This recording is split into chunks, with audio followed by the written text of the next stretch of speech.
Muito bom dia, irmãos, irmãs e amigos, que a graça e a paz do Senhor esteja com todos. É verdade, vamos dar sequência a Êxodo. Os irmãos já sabem, já podem abrir em Êxodo capítulo 18 e 19, se bem que vamos ler o último episódio do 17 também, porque terminámos aí na última semana. Então eu convido-vos a abrir em Êxodo capítulo 17 e vamos ler a partir do versículo 8 e depois continuaremos até ao final do capítulo 19. Êxodo 17, 8, e vamos ler a palavra do Senhor. Diz assim a palavra do Senhor. Então veio Amaleque e pelejou contra Israel em Refidim. Pelo que disse Moisés a Josué: escolhe-nos homens e sai e peleja contra Amaleque. Amanhã eu estarei no cume do outeiro e a vara de Deus estará na minha mão. E fez Josué como Moisés lhe dissera, pelejando contra Amaleque. Mas Moisés, Arão e Hur subiram ao cume do outeiro. E acontecia que quando Moisés levantava a sua mão, Israel prevalecia, mas quando ele abaixava a sua mão, Amaleque prevalecia.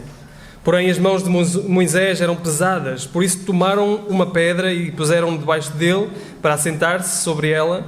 Arão e Hur sustentaram as suas mãos, um de um lado e outro do outro. Assim ficaram as suas mãos firmes até que o sol se pôs. E assim Josué desfez Amaleque e a seu povo a fio da espada. Então disse o Senhor a Moisés: escreve isto para memória num livro e relato aos ouvidos de Josué, que eu totalmente hei de riscar a memória de Amaleque de debaixo dos céus. E Moisés edificou um altar e chamou o seu nome: o Senhor é minha bandeira. E disse: porquanto jurou o Senhor, haverá guerra do Senhor contra Amaleque de geração em geração. Ora, Jetro, sacerdote de Midian, sogro de Moisés, ouviu todas as coisas que Deus tinha feito a Moisés e Israel, seu povo, como o Senhor tinha tirado a Israel do Egito. E Jetro, sogro de Moisés, tomou a Zípora, a mulher de Moisés, depois que ela lhe enviara, com seus dois filhos, dos quais um se chamava Gerson, porque disse: eu fui peregrino em terra estranha, e o outro se chamava Eliezer, porque disse: o Deus de meu pai foi minha ajuda e me livrou da espada de Faraó. Vindo, pois, Jetro, o sogro de Moisés, com seus filhos e com sua mulher a Moisés, no deserto, ao monte de Deus, onde se tinha acampado, disse a Moisés: eu, teu sogro Jetro, venho a ti com a tua mulher e seus dois filhos com ela. Então saiu Moisés ao encontro do seu sogro, inclinou-se e beijou, e perguntaram um ao outro como estavam, e entraram na tenda. E Moisés contou a seu sogro todas as coisas que o Senhor tinha feito a Faraó e aos egípcios por amor de Israel, e todo o trabalho que passaram no caminho, e como o Senhor os livrara.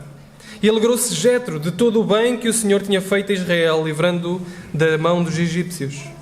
E Jetro disse: bendito seja o Senhor, que vos livrou das mãos dos egípcios e da mão de Faraó, que livrou este povo de debaixo da mão dos egípcios. Agora sei que o Senhor é maior que todos os deuses, porque na coisa em que se ensoberbeceram, os sobrepujou. Então tomou Jetro, o sogro de Moisés, holocaustos e sacrifícios para Deus, e veio Arão e todos os anciãos de Israel para comerem pão com o sogro de Moisés diante de Deus. Aconteceu que, ao outro dia, Moisés assentou-se para julgar o povo, e o povo estava em pé diante de Moisés desde a manhã até à tarde. Vendo, pois, o sogro de Moisés tudo o que ele fazia ao povo, disse: que é isto que tu fazes ao povo? Porque te assentas só e todo o povo está em pé diante de ti desde a manhã até à tarde. Então disse Moisés a seu sogro: é porque este povo vem a mim para consultar a Deus.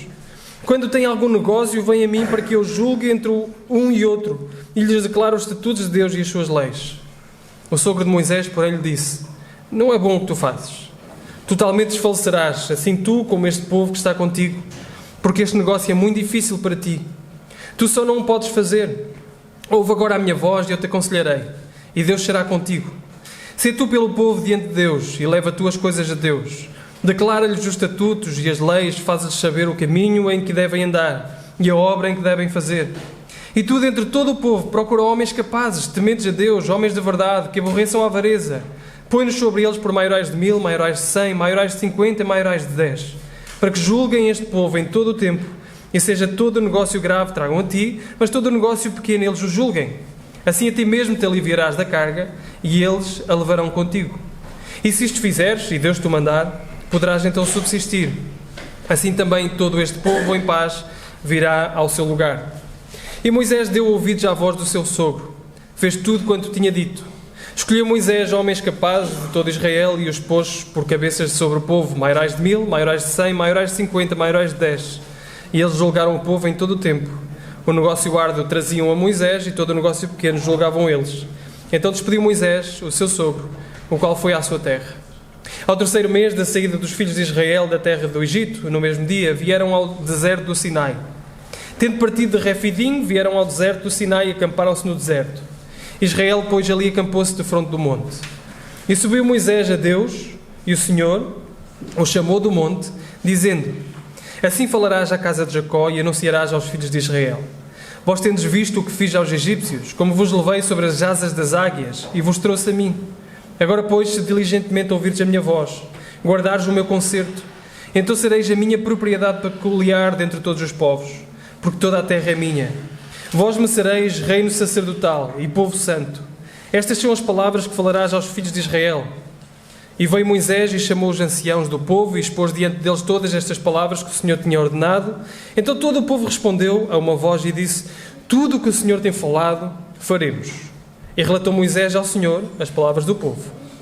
E disse o Senhor a Moisés: Eis que eu virei a ti numa nuvem espessa, para que o povo ouça, falando eu contigo, e para que também te creiam eternamente. Porque Moisés tinha anunciado as palavras do seu povo ao Senhor. E disse também o Senhor a Moisés: Vai ao povo, santifica-os hoje e amanhã, e lavem eles as suas vestes. Estejam prontos para o terceiro dia, porquanto no terceiro dia o Senhor descerá diante dos olhos de todo o povo sobre o monte Sinai.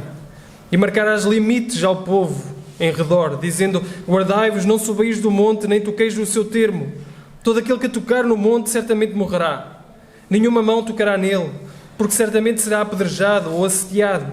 Quer seja animal, quer seja homem, não viverá, soando a buzina longamente. Então subirão ao monte.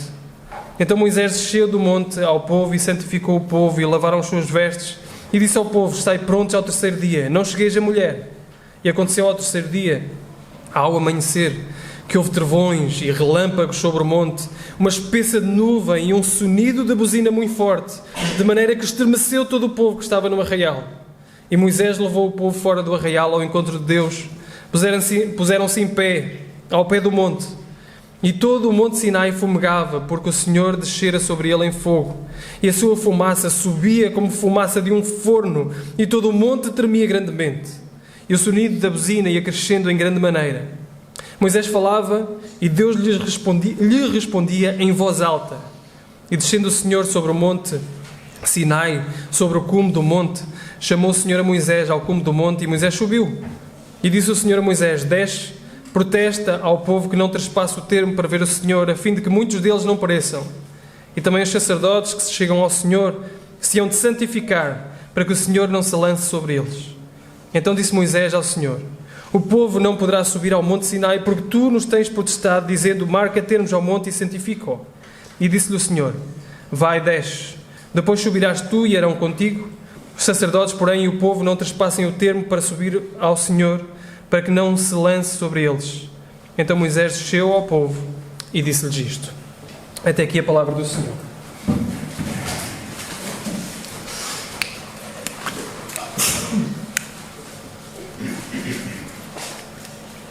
É uma leitura longa e até de alguma forma parece desconexa. Não sei se perceberam isso. Vários episódios. Existe aqui alguém que já tenha costurado tapetes? Já tenha feito tapetes? Já? Tapetes de retalhos. Sabem o que é?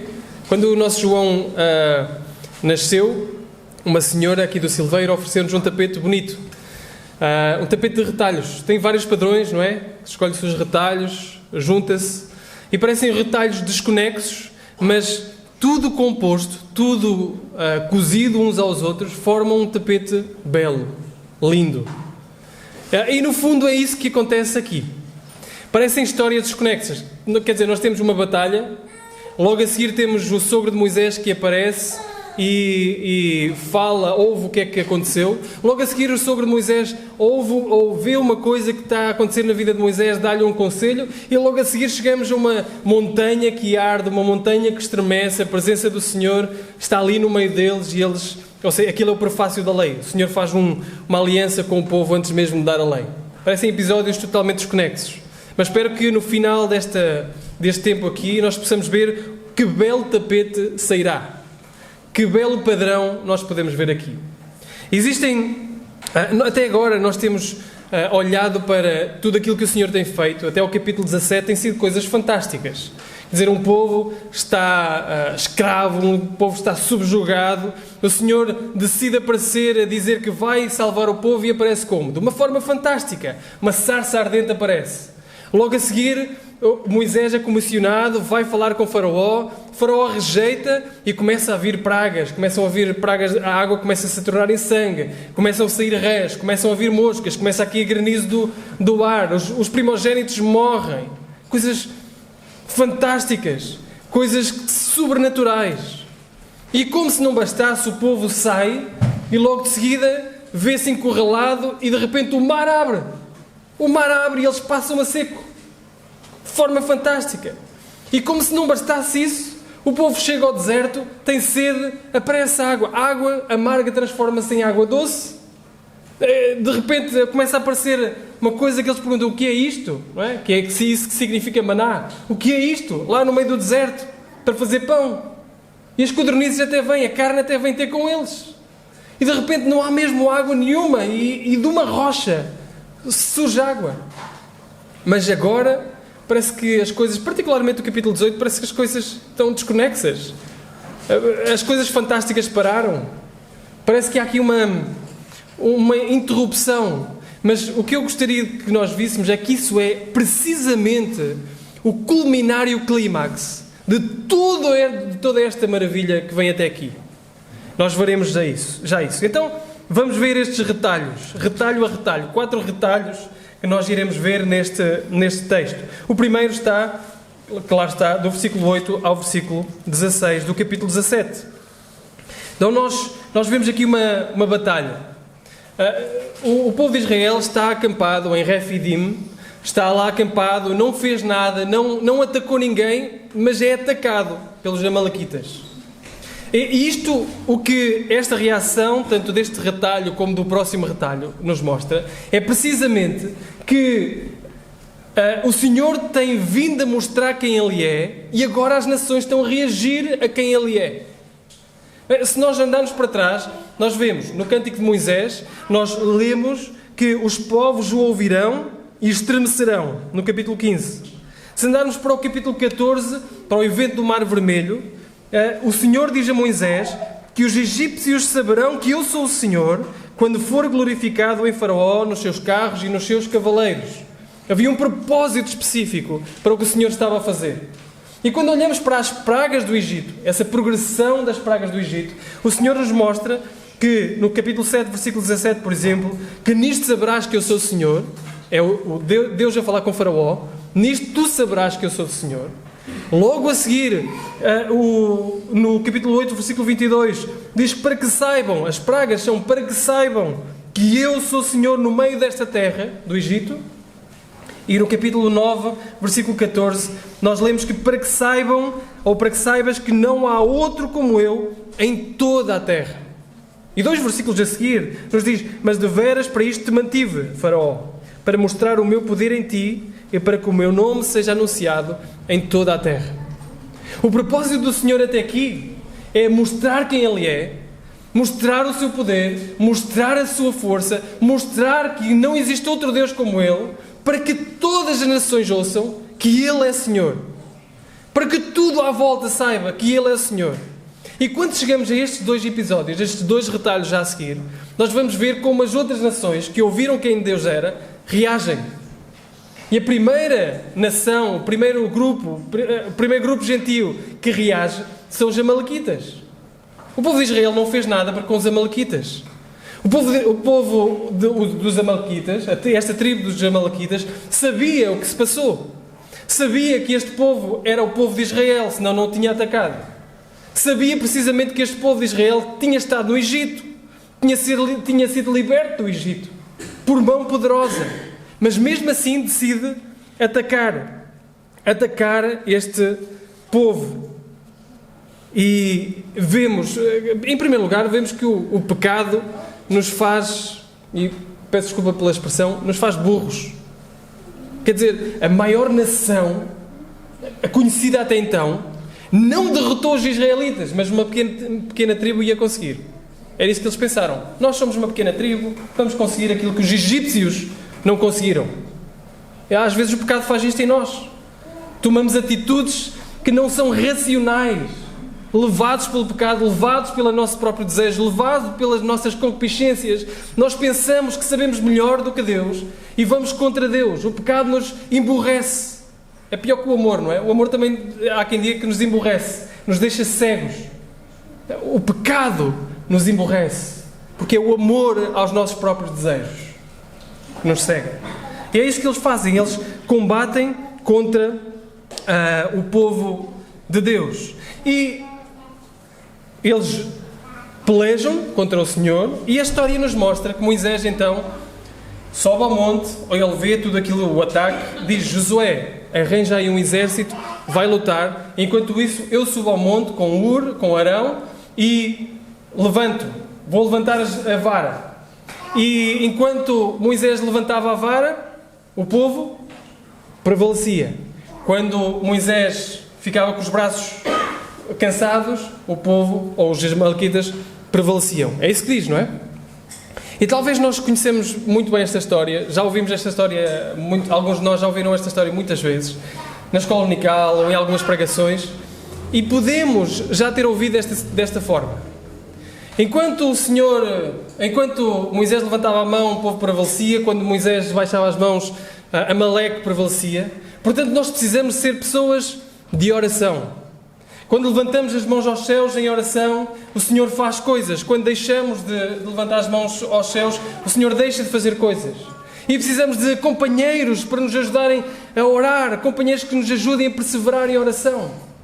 E tudo isso é verdade, mas nada disso está neste texto. Nada disso está neste texto. O que Moisés vai fazer lá em cima não é orar. Moisés não está a orar. Moisés está a levantar a vara, que é um sinónimo de tudo até aqui, de juízo. É isso que acontece. Se nós olharmos para tudo o que é falado sobre a vara até aqui, quando ele toca no Nilo com a sua vara, a água se transforma em sangue. Quando ele toca no Nilo outra vez com a sua vara, sapos saem da água. Quando ele toca com a vara no pó, piolhos saem. Quando ele levanta a vara aos céus, trovões caem. Quando ele levanta a vara aos céus, tudo fica negro, espesso, trevas espessas. Quando estende a sua vara no mar, as águas se abatem sobre os egípcios. E vimos, lá no capítulo 17, na última mensagem, no último domingo, que o Senhor chama os anciãos de Israel, chama Moisés com a sua vara e põe-se sobre a rocha, e naquele preciso momento ele usa a vara como instrumento de juízo para bater na rocha. Isto versículos anteriores. Portanto, o que o Senhor está a fazer ali é trazer juízo. O Senhor traz juízo para quem se volta contra Ele. Não para pessoas amáveis, não para pessoas boas. São pessoas que se voltam contra o trono do Senhor. Levantar a vara não é sobre oração, é sobre o julgamento de Deus. E é isso que nós vemos aqui. O Senhor a trazer julgamento para com aqueles que se opõem a Ele. E quando chegamos ao último versículo, versículo 16, nós vemos aqui uma tradução, ou vemos aqui o que diz. E disse, portanto, jurou o Senhor, haverá guerra do Senhor contra Amaleque de geração em geração. Este é um versículo muito difícil de traduzir, do hebraico para qualquer língua. É muito difícil de traduzir. E é tão difícil que, não sei se a vossa tradução tem outra coisa, em vez de jurou o Senhor. Outras traduções têm, em português eu creio que não vi. Mas se tiverem, em inglês tem, mas se tiverem notas em baixo, provavelmente vos dirá que existe uma tradução alternativa a este versículo. E a tradução alternativa é mais ou menos esta: uma mão levantada contra o trono do Senhor, ou um punho levantado contra o trono do Senhor. E o Senhor então disse que haverá guerra com Amaleque de geração em geração. O que está a acontecer aqui é que o Senhor está a dizer que aqueles que levantam o seu punho contra o Senhor, ou levantam a sua mão contra o trono do Senhor, terão juízo. Os amalequitas decidiram que não se iriam curvar, sabiam de tudo o que aconteceu, decidiram que não iriam amar, não se iriam curvar à soberania de Deus, ao trono do Senhor, e portanto haveria juízo para com eles. Deus de geração em geração, é isso que ele diz. E vemos isso, passado um ano, lá em Números, nós vemos os amalequitas a juntarem-se aos cananeus para fazerem guerra contra o povo do Senhor.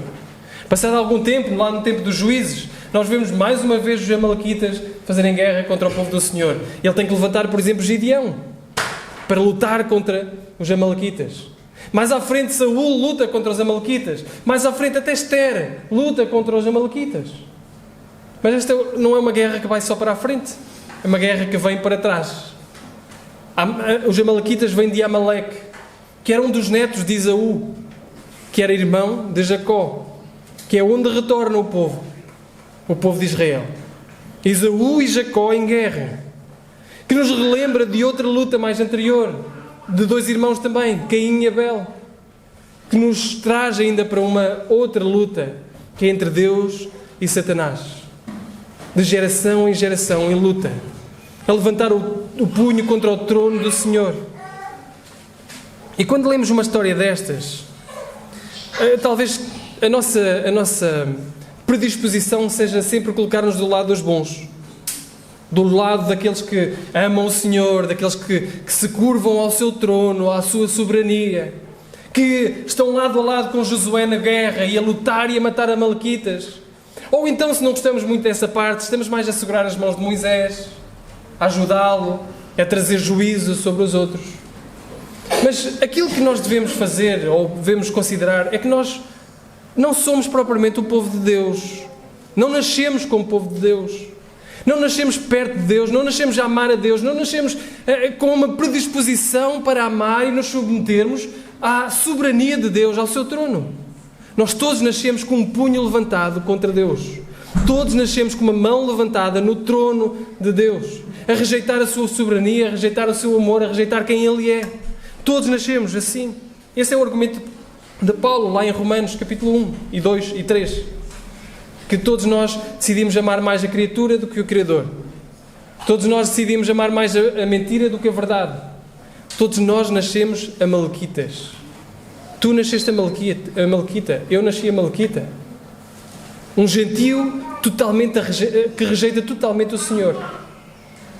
Todos nós nascemos com estas mãos levantadas contra Deus e com um juízo sobre a nossa cabeça. É isso que faz. Aquele que se vira contra o Senhor tem um juízo sobre a sua cabeça. É isso que estava a acontecer com os amalequitas. Vamos ao segundo retalho, logo a seguir.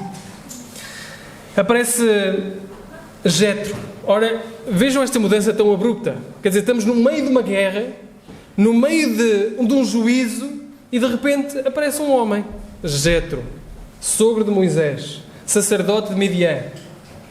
Porquê que Jetro aparece aqui? Parece que está, se estivéssemos a ver um filme, era aquele momento de ruído enorme e de repente silêncio, uma música calma.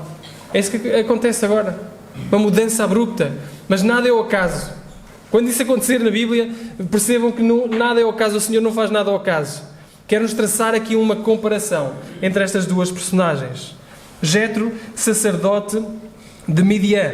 Ele aparece com a esposa de Moisés, com os seus 2 filhos, e mais à frente, a partir do versículo 8,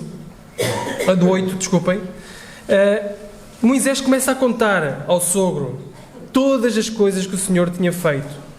Conta-lhe todas as coisas que o Senhor tinha feito. E qual a reação de Jetro? Lembra-se, Jetro é um sacerdote de Midian. Midian não faz parte do povo. É gentio. Acabámos de ver um grupo de gentios que levanta o punho contra o Senhor. Agora vemos outra reação àquilo que o Senhor tem feito. E esta reação é a reação de Jetro, que é um gentio. Ouve o que o Senhor fez e, diz o versículo 9, alegrou-se Jetro de todo o bem que o Senhor tinha feito a Israel. livrando-o da mão dos egípcios. E Jetro disse: bendito seja o Senhor que vos livrou da mão dos egípcios, da mão de Faraó, que livrou este povo de debaixo da mão dos egípcios. Agora sei que o Senhor é maior que todos os deuses, porque na coisa que se ensoberbeceram, os sobrepujou. Então tomou Jetro, o sogro de Moisés, holocaustos, sacrifícios a Deus, veio Arão e todos os anciãos de Israel para comerem pão com o sogro de Moisés diante de Deus. Qual o propósito de Deus demonstrar o seu poder? Para que as nações soubessem que Ele era Senhor. Como é que a outra nação respondeu? Com um punho levantado contra o Senhor. Como é que este homem gentil vai reagir? Ele alegra-se. Alegra-se com o que o Senhor fez. E não só se alegra com o que o Senhor fez, ele bendiz o Senhor. Bendito o Senhor que fez todas estas coisas. Bendito o Senhor que livrou da mão dos egípcios. E agora eu sei que o Senhor é maior que todos os deuses. Jetro vem e adora. Jetro vem e reage à verdade que o Senhor fez com adoração. Ele adora, ele bendiz, ele faz um sacrifício adorando o Senhor e se senta para comer diante da presença do Senhor. E este é o clímax de toda esta parte do Êxodo, esta primeira parte. Vejam o que está a acontecer. No final de 18 capítulos, finalmente temos um gentio a adorar o Senhor porque Ele fez e pela sua salvação. Até então, todos os gentios têm levantado o punho contra o Senhor. Têm dito que o Senhor não é Deus, que o Senhor não é Rei, que o Senhor não está no seu trono. E agora vem um gentio que percebe o que o Senhor faz e se dobra diante do Senhor. E não só se dobra, como perante um sacrifício, come com os anciãos, com o povo, na presença de Deus. Na presença de Deus. Sabem que já aconteceu muita coisa aqui, até aqui. Coisas fantásticas, como nós já relatamos. O mar abriu, pragas fantásticas aconteceram, comida apareceu do nada. Mas o clímax é comida na presença de Deus. Comer na presença de Deus. Porque coisas fantásticas, até na nossa vida, são momentos que ficam para a memória, que nos fazem ir mais adiante, sim, com força. Mas aquilo que permanece é comida na presença de Deus. É comunhão com Deus, comunhão com o povo de Deus. E é isso que acontece com este homem. E continua até ao dia de hoje. Olhem à vossa volta. Um bocadinho à vossa volta. E vejam o quão diferentes nós somos. Somos uma igreja de aldeia. E o quão diferentes nós somos. Nós somos muito diferentes uns dos outros. Viemos de países diferentes. Temos línguas diferentes. Há pouco estava a falar com o nosso irmão Billy, que tem eu vi agora há umas semanas uma Bíblia em crioulo. Uma Bíblia em crioulo. Desafio alguém que consiga ler. Falamos línguas diferentes. Somos de países diferentes, alguns. Uns estudaram e tiraram mestrados, e uns ainda fazem investigação na universidade, e outros tiveram que sair da escola para ajudar os seus pais. Mas existe algo que nos une. Existe algo que nos faz comer juntos na presença de Deus. E é este sacrifício. Esta coisa maravilhosa de um sacrifício que nos faz comer na presença de Deus juntos. Juntos. De todas as nações. Aqui estavam um representante de todas as nações junto com os sacerdotes e com o povo de Israel. Um gentio a adorar o Senhor. Não existe outro reino onde nós possamos pertencer. Nós ou pertencemos ao reino que levanta o punho contra o Senhor, ou pertencemos ao reino que se senta para comer na presença do Senhor. Não existe outro. Ou um ou outro. Não existe uma terceira opção. E esta passagem, estes dois retalhos, nos levam a pensar em aonde nós estamos.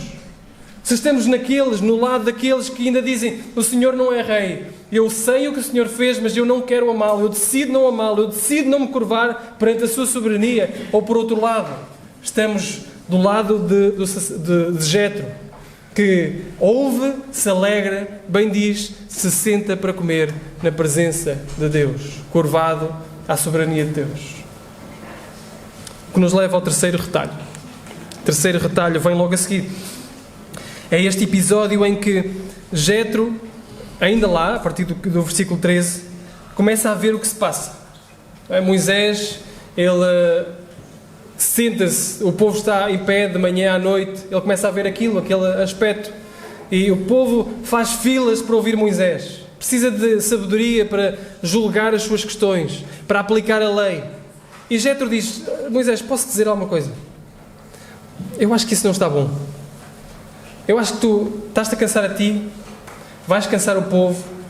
É melhor tu gerires isso de uma outra forma. Porquê é que tu não escolhes maiorais de 1000, maiorais de homens tementes a Deus, com sabedoria, que não amantes à avareza, mas que fiquem por maiorais de 1000, maiorais de 100, maiorais de 50, maiorais de 10. E aquelas questões realmente difíceis sejam trazidas até ti, e as questões mais fáceis sejam deixadas com esses homens, que possam geri-las.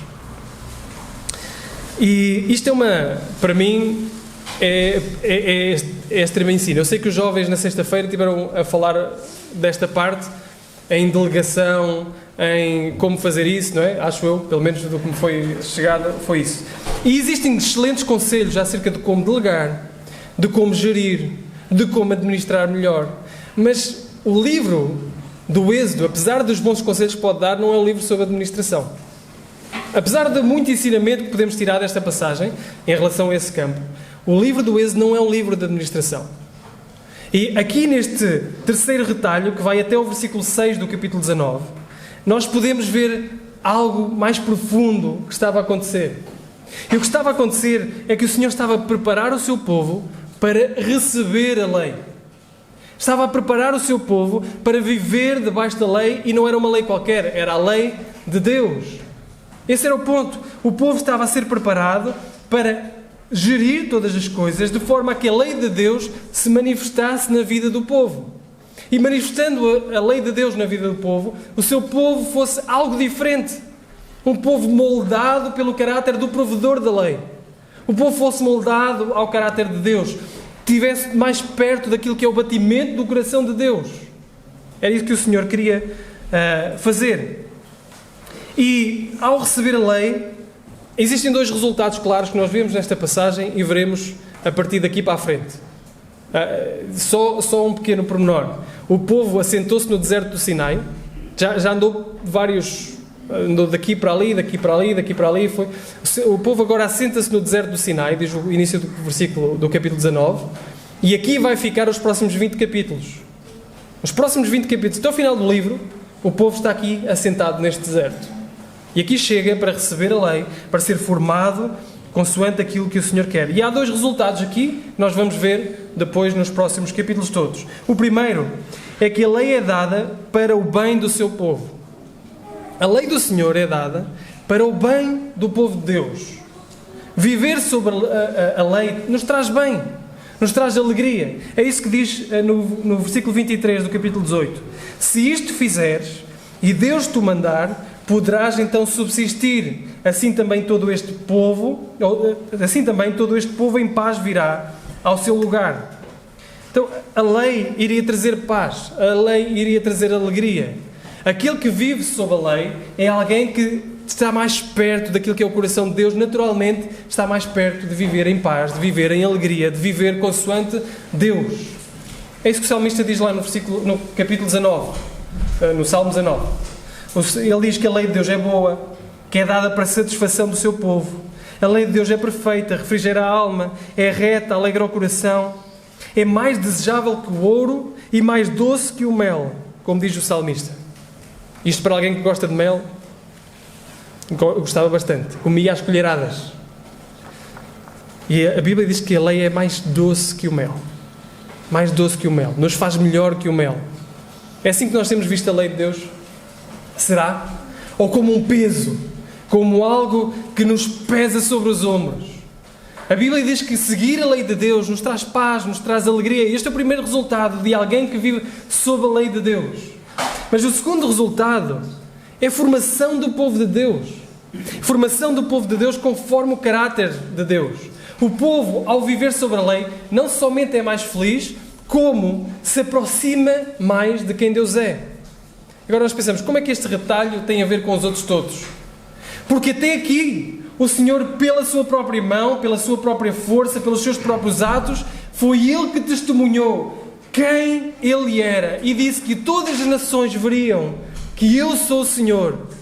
A partir daqui, Ele vai querer formar o seu povo, moldar o caráter do seu povo, para que todas as nações vejam que Ele é o Senhor. E é isso que Ele diz no início do capítulo 19.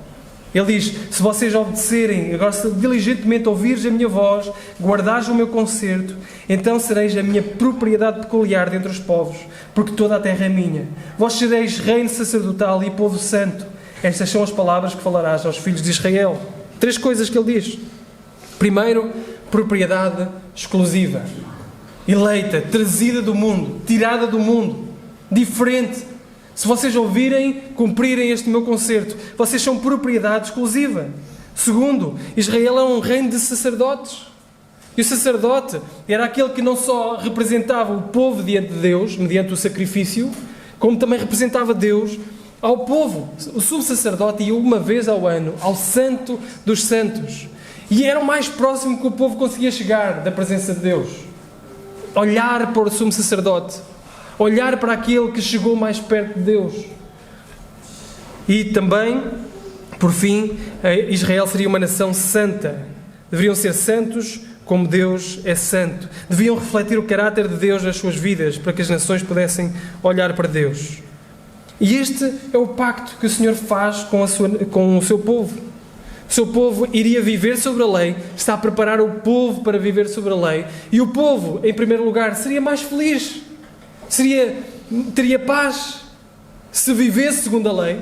E em segundo lugar, ao viver sobre a lei, o seu caráter seria formado, o seu viver seria moldado de tal forma que se pareceria mais com Deus e eles seriam a sua propriedade peculiar, o seu reino sacerdotal, a nação que é santa e que representa e que convida as outras nações a fazerem parte.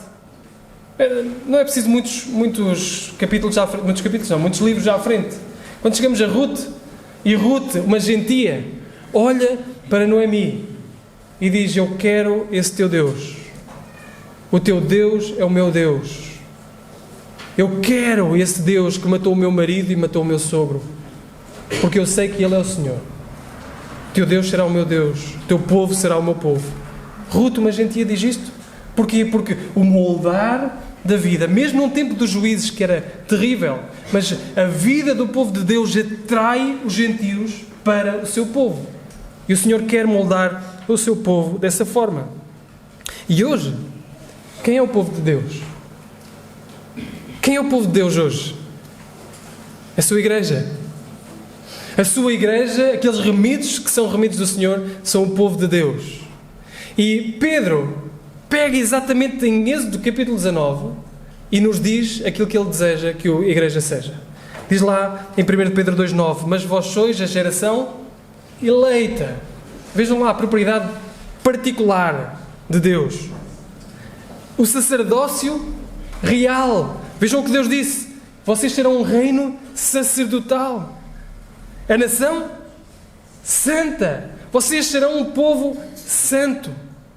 Ele está a fazer uma correlação exata com Êxodo 19. E está a dizer que nós, a igreja, somos a geração eleita, o sacerdócio real, a nação santa, o povo adquirido, com um propósito. Qual é o propósito?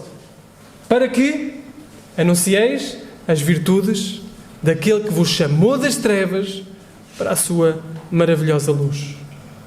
Este é o propósito do povo.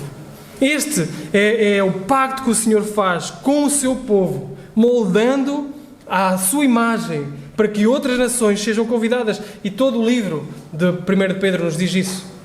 Ele começa lá no capítulo 1 e diz: portanto, sede santos, como eu sou santo, diz o Senhor. E Pedro diz isso. E mais à frente ele diz assim no capítulo 2:12: tendo o vosso viver honesto entre os gentios, para que naquilo que falam mal de vós, como de malfeitores, glorifiquem a Deus no dia da visitação, pelas boas obras que em vós observem. Portanto, assim como o povo de Deus, nós somos o povo de Deus, e assim como a salvação não é um fim em si mesmo, nós somos chamados para comunicar estas virtudes.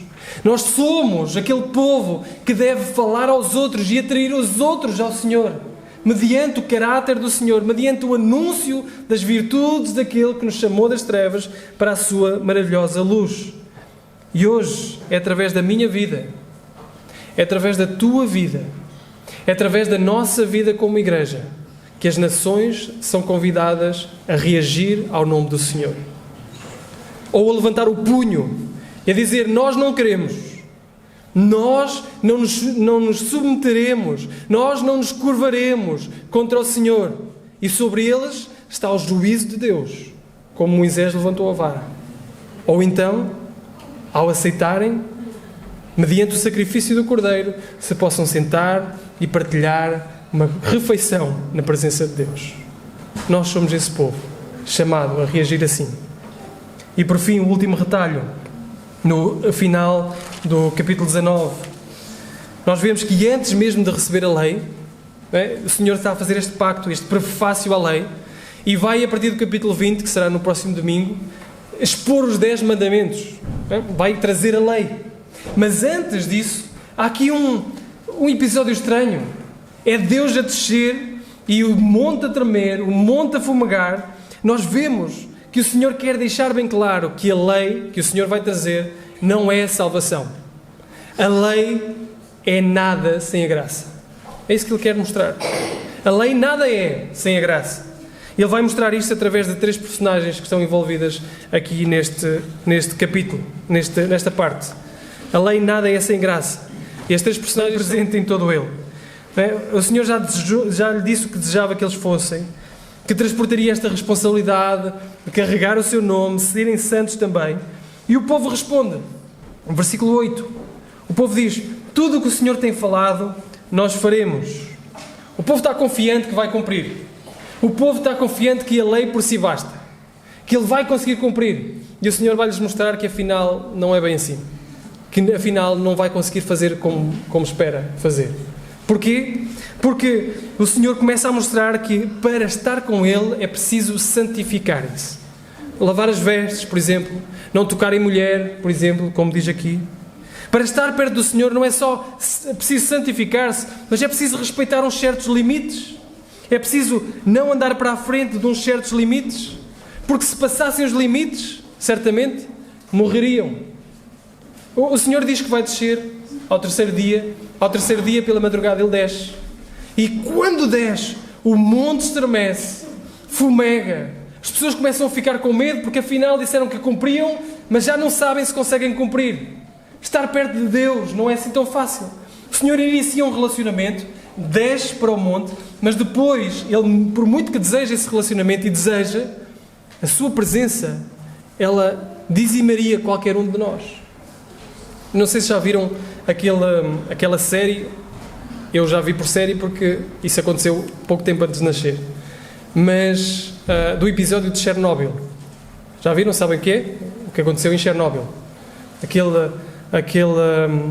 Aquela central nuclear, um dos esqueci-me o nome, reatores, obrigado. Um dos reatores explodiu e foi um desastre. Mas é interessante, na série que tenta representar o mais fiel possível, é interessante como as pessoas veem aquele espetáculo luminoso e ficam a ver. Estão a ver ali perto. Algumas saem à rua e chamam os vizinhos para ver. Venham ver, olha o que é que está a acontecer. O que é que será aquilo? E começam a ver aquele espetáculo de luzes. Mal sabiam eles que estavam a ser alvos de radiação que os iria matar nas próximas horas. Mal sabiam eles que estavam perto demais de uma coisa que os podia matar. E o Senhor deixa claro: a minha santidade é nuclear. A minha santidade não é para brincar. Ao descer sobre o monte, Ele diz: santifiquem-se, e mesmo santificados não passem destes limites. Porque eu sou o Senhor, e a minha santidade não pode ser ultrapassada. Não podem chegar perto. Deus quer um relacionamento com o seu povo, mas Deus também é perigosamente santo. Nos leva à segunda personagem, que é o povo. Depois que Deus chega sobre o monte, no versículo 16 e 18, o povo começa a perceber a sua limitação. E não só começa a perceber a sua limitação, saltando para o próximo capítulo, no capítulo 20, versículo 18, eles começam a mostrar medo. Diz: fala tu connosco e ouviremos. Diz assim: afinal já não queremos falar com Deus. Afinal, já não queremos que Deus se revele a nós diretamente. Fala tu, Moisés. Ao menos se morreres és tu, não somos nós. Fala tu com Ele. Fala tu com Deus. E depois vem-nos dizer. Porque sabemos que se ouvirmos a sua voz, se chegarmos perto demais, nós vamos morrer. O povo começa a perceber o quão pecador ele é. O povo começa a perceber o quão pecador ele é. Que não pode chegar perto, que tem pecado. E clama então por Moisés, que é um mediador, que é a terceira personagem. Moisés, este homem tem 80 anos. Quem é que aqui tem mais que 80 anos? 80 ou mais? Só um? Okay? Não temos o nosso irmão Fernando, a nossa irmã Lourdes também tem, a nossa irmã Maria. Mas pronto, 80 anos. Agora vamos imaginar a nossa irmã Irene a subir e a descer a montanha. Vezes e vezes sem conta. 7 vezes. Moisés sobe, Moisés desce. Moisés sobe, Moisés desce. Moisés sobe, Moisés desce. Chega um ponto em que Deus do monte chama: Moisés, sobe cá. E a primeira coisa que Deus lhe diz é: desce. Já viram? Deus é usar este mediador. Moisés é uma clara imagem deste mediador. Moisés vai até o povo, ou vai até Deus, vem até o povo, vai até Deus, vem até o povo, e move-se constantemente entre o povo e Deus. É este mediador que o povo clama. Agora, porquê é que Deus faz isto? Porquê é que Deus revela assim a sua glória, a sua santidade? O povo percebe a sua limitação e o mediador vai aparecendo e vai fazendo esta função. Nós vivemos muito tempo depois do Sinai. Nós temos muito tempo depois do Sinai. Mas o que é que isso significa para nós, este episódio? Primeiro, Deus não mudou. A sua santidade não diminuiu. A sua santidade não é menos nuclear. Deus continua a ser santo, os limites continuam a ser impostos e nós precisamos de perceber isso. Não podemos nos chegar a Deus com ligeireza. Deus não baixou a intensidade da sua santidade. Deus continua a ser santo. Deus não foi domesticado. Deus não foi reprimido. Deus continua a ser santo, santo, santo. E o povo? Nós mudamos? Na nossa própria essência nós não mudamos. Continuamos a ser pecadores, continuamos a não conseguir ultrapassar os limites, continuamos a, se nos chegássemos até Deus, sermos dizimados completamente. E o que acontece aqui no Monte Sinai continua a acontecer hoje. O convite de Deus é que nós nos cheguemos a Ele, mas carrega uma advertência para que não nos cheguemos a Ele. O convite de Deus hoje para ti é este: chega-te a mim, mas a advertência é esta: não te chegues a mim. Não te chegues a mim, porque se chegares morres. Então como é que nós podemos ter este relacionamento com Deus? Através de um mediador. Através de um mediador. E Hebreus, capítulo 12, nos fala precisamente deste episódio e de um mediador. Hebreus, capítulo 12.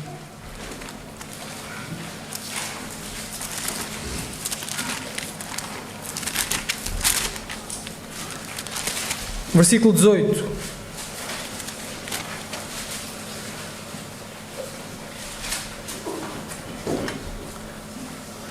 Porque não chegastes ao monte palpável, aceso em fogo, à escuridão e às trevas e à tempestade, e ao sonido da trombeta, à voz das palavras, a qual os que a ouviram pediram que se lhes não falasse mais, porque não podiam suportar o que se lhes mandava. Se até um animal tocar o monte, será apedrejado. E tão terrível era a visão que Moisés disse: estou todo assombrado e tremendo. Este é o episódio que nós acabámos de ler. Até Moisés ficou com medo. Até Moisés olhou para aquilo que estava a acontecer e ficou assombrado e a tremer. Mas vejam o que diz a partir do versículo 22. Mas chegastes ao Monte Sião, à cidade do Deus vivo, a Jerusalém celestial e aos muitos milhares de anjos, à universal assembleia, à igreja dos primogénitos, que estão inscritos nos céus, e a Deus, o juiz de todos, aos espíritos dos justos aperfeiçoados, e a Jesus, o mediador de uma nova aliança, e ao sangue da expressão que fala melhor do que o de Abel. Deus não mudou. O povo não mudou. O que mudou foi o mediador. O que mudou foi Jesus Cristo, o novo e melhor Moisés. O novo e melhor Moisés. Moisés teve de subir e descer repetidamente. Moisés só se podia reunir com Deus através de uma espessa nuvem. Moisés podia transmitir as palavras de Deus, mas não podia mudar o coração do povo. Mas aparece Jesus. Jesus desce a este mundo. Vive como um de nós. Sem pecado, se conhecendo as nossas dores, identificando-se plenamente connosco como um verdadeiro homem. Vai até aquela cruz, dá a sua vida por nós e depois sobe aos céus para estar com o Pai. Jesus é o mediador enviado por Deus, verdadeiro homem. Jesus é aquele que é o representante perfeito de ambas as partes. Jesus é aquele que nos pode chegar até Ele. Jesus, em Jesus, a humanidade pode entrar à nuclear presença de Deus. É através de Jesus que nós podemos passar o limite e nos chegarmos até Deus. Porque a santidade e a nuclear santidade de Deus dizimou a Jesus. Ele sentiu o peso desta nuclear santidade de Deus ao morrer pelos nossos pecados.